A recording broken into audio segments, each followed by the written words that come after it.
আজ একথা বলার সময় এসেছে যে মেটেরিয়ালিস্টিক সিভিলাইজেশন বা ভোগবাদী সভ্যতায় আমরা যখন ডুবে যাচ্ছি, তখন উপনিষদের বাণী আমাদের উদ্ধারের জন্য হাত বাড়িয়ে দিতে পারে।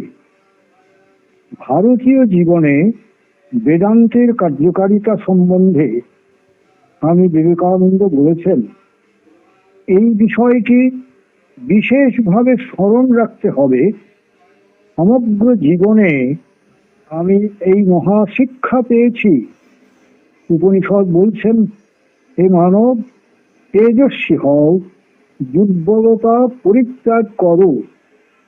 মানুষ কাতরভাবে জিজ্ঞাসা করে, আমার কি দুর্বলতা নেই? উপনিষদ বলেন, আছে বটে, কিন্তু অধিকতর দুর্বলতার দ্বারা কি এই দুর্বলতা দূর হবে? ময়লা দিয়ে কি ময়লা দূর হবে?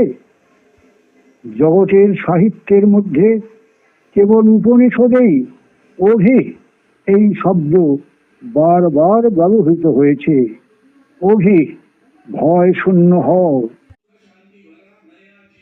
আজ একথা বলার সময় এসেছে যে মেটেরিয়ালিস্টিক